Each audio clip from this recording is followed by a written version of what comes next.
नमस्कार मित्रों।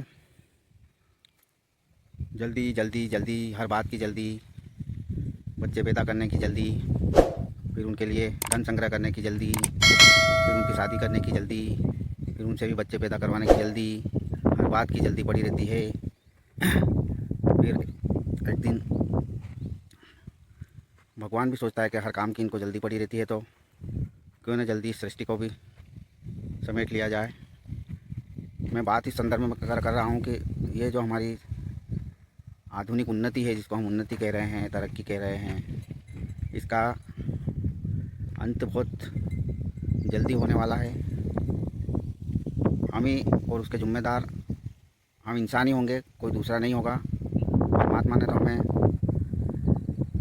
अच्छी सृष्टि प्रदान करी थी और हमारा जन्म इंसान के रूप में परमात्मा ने हमें इस पृथ्वी पर भेजा।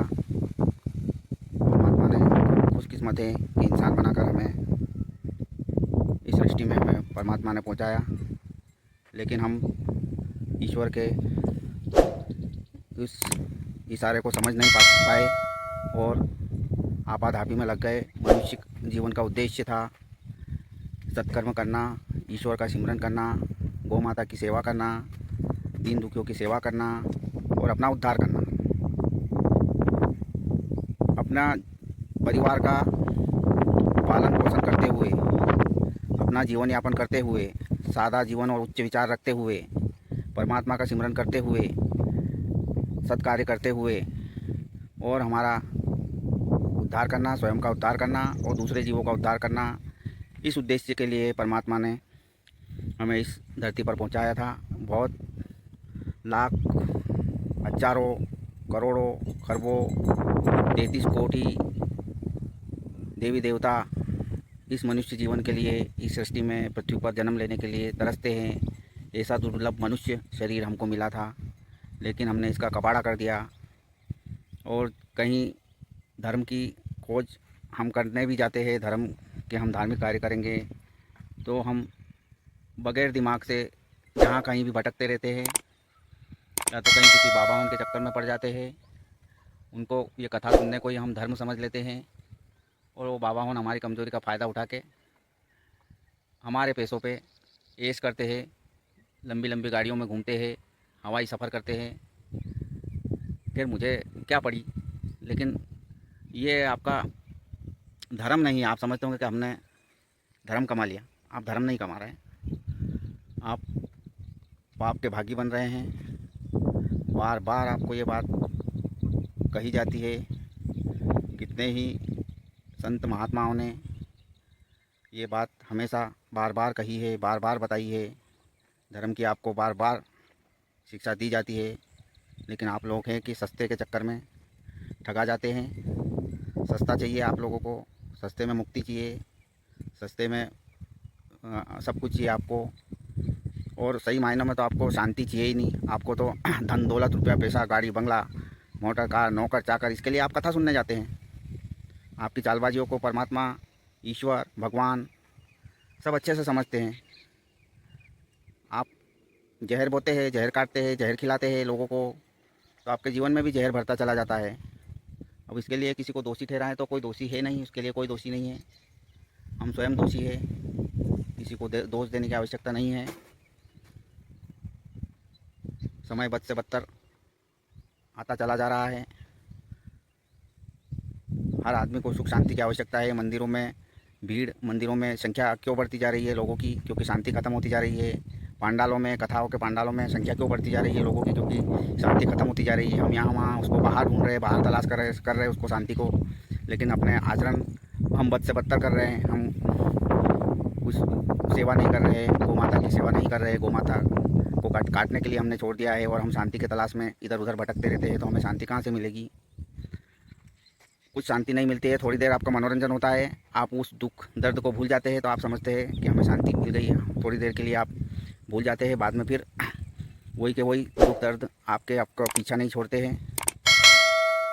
इसलिए निवेदन है कि धर्म को पहचानिए, धर्म संगत कार्य करिए, क्योंकि अब महाकाल का डंडा बरसने वाला, बरसना ही शुरू होने वाला है और ये चलता रहेगा लगातार, कोई बख्शे नहीं जाएंगे। जो भी प्रकृति को नुकसान पहुंचाएगा उसको उसका खामियाजा भुगतना पड़ेगा, चाहे कोई भी हो। प्रकृति के समीप रहिए, प्रकृति के नज़दीक रहिए, प्रकृति से दोस्ती करिए, प्रकृति को प्रकृति के अंदर जहर मत बोइए। प्रकृति हमारी माँ है, प्रकृति शक्ति स्वरूपा है और आसमान स्वयं शिव स्वरूप है। इंसान प्रकृति और परमात्मा का जोड़ा है। प्रकृति को तकलीफ़ दोगे तो परमात्मा को तकलीफ़ होगी और परमात्मा आपको फिर कहीं का नहीं छोड़ेगा। इसलिए फालतू मनोरंजन के चक्कर में मत पड़िए। सेवा में ही मनोरंजन को देखिए, सत्कार्य में ही मनोरंजन को देखिए, ईश्वर के सिमरन में ही मनोरंजन को देखिए। मन को नियंत्रित करना सीखिए, मन के ऊपर काबू करिए। बेलगाम घोड़ा है मन, इस पर लगाम लगाइए। मन ने आपके ऊपर सवारी कर रखी है, आप मन के ऊपर सवारी करिए। मन को अपने ऊपर सवार मत होने दीजिए, तभी कुछ बात बनेगी। और गौ माता की सेवा को आगे बढ़ाइए।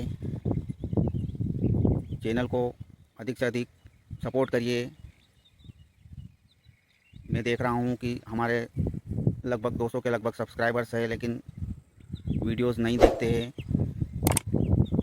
ये मैं मेरे लिए नहीं बोल रहा हूँ, गौ माता की सेवा के लिए ये अच्छी चीज़ है। गौ माता की सेवा बढ़ेगी इससे, और इससे कोई रुपया पैसा या धन दौलत नहीं कमा लूँगा मैं कि मैं आपके पैसों से लखपति करोड़पति बन जाऊँगा। मैं तो मेरी मेहनत से ही बनूँगा और मेरे कर्मों से ही बनूँगा। मुझे सत्कार्य करना है। मुझे रुपये पैसे से ज़्यादा शांति प्रिय है। परमात्मा का वचन है, परमात्मा का कहना है कि तू मेरे कार्य कर, मैं तेरे सब काम करूँगा।